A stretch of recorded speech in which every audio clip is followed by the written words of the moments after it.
Assalamualaikum warahmatullahi wabarakatuh. Saya Faradilah Sabila Ramadana, NPM 214120, Manajemen 21 Gabungan. Pada kali ini saya akan membahas mengenai buku besar dan buku pembantu.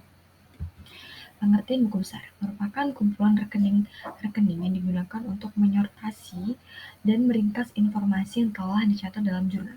Rekening adalah judul suatu catatan akuntansi yang umumnya berbentuk T besar, yang dibagi dua, yaitu sebelah kiri disebut debit dan di sebelah kanan disebut kredit, sebagai alat untuk mengklasifikasikan dan mencatat transaksi berdasarkan prinsip tata buku berpasangan.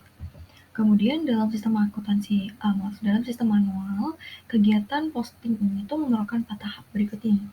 Yang pertama, pembuatan rekapitulasi jurnal. Nah, proses sortasi dan pemindahan data ke dalam buku besar dan buku pembantu disebut dengan pembukuan. Dan dalam sistem manual itu, kegiatannya ini menemukan 4 tahap. Yang pertama, pembuatan rekapitulasi jurnal, penyortasian rekening yang akan diisi dengan data yang bersangkutan, pencatatan data rekapitulasi dalam rekening yang bersangkutan, dan pengembalian rekening ke dalam arsip pada urutannya semula. Nah, pembuatan rekapitul mengawali kegiatan posting jika perusahaan menyelenggarakan jurnal-jurnal khusus berkolom. Nah, kegiatan posting diawali dengan penjumlahan kolom-kolom dan pembuatan ringkasan data rupiah dan kolom-kolom lain dalam jurnal tersebut. Angka rupiah beserta nama dan nomor rekening hasil kegiatan pembuatan rekapitulasi siap untuk ditransfer ke rekening yang bersangkutan dalam buku besar.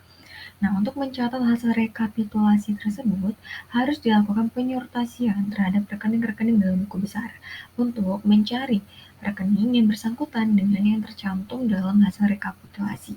Nah, setelah rekening yang dimaksud ditemukan, kemudian diambil dan diarsip, diletakkan di meja untuk disiapkan menerima posting informasi dan rekapitulasi jurnal itu sendiri. Nah, pencatatan data hasil rekapitulasi jurnal ke dalam rekening dilakukan dengan mencatat tanggal, nama jurnal, halaman jurnal, dan jumlah rupiah yang didebitkan atau dikreditkan ke dalam rekening tersebut. Nah, setelah kegiatan pencatatan ini selesai, dilaksanakan rekening yang bersangkutan harus dikembalikan ke dalam arsip pada tempatnya semula untuk memudahkan pencariannya kembali dalam kegiatan posting yang lain. Gitu. Nah, lanjut. Di sini ada formulir rekening buku besar. Nah, sudah disebutkan bahwa rekening buku besar itu umumnya berbentuk T besar, yang merupakan catatan akuntansi dibagi dua secara vertikal, sebelah kiri disebut debit dan sebelah kanan disebut kredit. Nah, ada nih berbagai variasi bentuk formulir rekening buku besar. Yang pertama, rekening dengan debit yang lebar, seperti ini. Gambarnya. Kemudian ada rekening biasa, ini rekening debit lebar. Kemudian ini gambar rekening biasa. Kemudian ini gambar rekening berkolom saldo tengah. Nah, kemudian susunan rekening buku besar.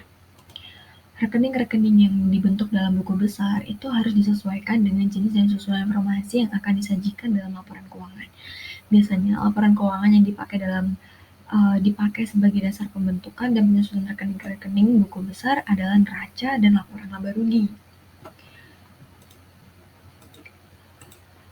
Kemudian, umumnya jenis dan susunan informasi yang disajikan dalam neraca dan laporan laba rugi untuk jenis usaha tertentu itu telah mengikuti jenis dan susunan standar yang lazim dalam menyajikan laporan keuangan dalam jenis usaha tersebut. Nah, sebagai contoh, jenis dan susunan informasi mengenai aktiva lancar di dalam neraca perusahaan manufaktur umumnya. Nah, seperti kas dan bank, investasi sementara, piutang, cadangan kerugian piutang, persediaan produk piutang, persediaan produk jadi, persediaan produk dalam proses, persediaan bahan baku dan bahan penolong, perskot biaya, dan aktiva lancar lain. Begitu. Nah, jika jenis dan susunan informasi aktiva lancar seperti tersebut di atas, maka dalam buku besar dibentuk jenis rekening-rekening tersebut dengan susunan yang sama yang tersebut di atas. Nah, begitu teman-teman. Kemudian, di sini ada pengertian dari buku besar pembantu. Adalah suatu kelompok rekening yang merupakan rincian rekening tertentu dalam buku besar yang dibentuk untuk memudahkan dan mempercepat penyusunan laporan keuangan. Nah, secara umum buku besar pembantu yang paling banyak digunakan ialah buku besar pembantu piutang usaha dan buku buku besar pembantu utang usaha. Nah, buku pembesar yang paling umum digunakan dalam sistem akuntansi itu adalah buku besar pembantu utang dan piutang. Buku besar pembantu utang digunakan untuk mencatat semua transaksi yang melibatkan utang yang dimiliki oleh perusahaan kepada pihak lain, sedangkan buku besar pembantu piutang itu digunakan untuk mencatat semua transaksi yang melibatkan piutang yang dimiliki oleh perusahaan dari pihak lain. Nah, buku besar pembantu utang itu mencatat rincian utang yang dimiliki oleh perusahaan, seperti nama kreditur, jumlah utang, tanggal utang, dan akunan terkait. Informasi ini tuh membantu perusahaan dalam memantau dan mengelola utang yang dimilikinya. Kemudian buku besar pembantu piutang mencatat rincian piutang yang dimiliki oleh perusahaan, seperti nama, debitur, jumlah piutang, tanggal piutang, dan akun yang terkait. Informasi ini membantu perusahaan dalam memantau dan mengelola piutang yang dimilikinya. Nah, kedua, buku besar pembantu ini tuh merupakan perpanjangan dari buku besar umum. Dalam buku besar umum hanya diambil informasi penting seperti nominal utang dan piutang, sedangkan buku besar pembantu memberikan rincian yang lebih lengkap mengenai transaksi utang dan piutang. Nah, kemudian di sini ada nih kolomnya seperti ini ya. Dan ini umumnya perusahaan manufaktur itu menyelenggarakan berbagai buku pembantu. Nah, di sini tuh ada buku pembantu persediaan, kemudian ada buku pembantu piutang, utang, buku pembantu harga pokok produk, buku pembantu biaya, buku pembantu aktiva tetap. Seperti ini kolomnya buku pembantu persediaan. Kemudian untuk buku pembantu piutang seperti ini juga kolomnya. Buku pembantu harga pokok produk, buku pembantu biaya memang tidak ketemu.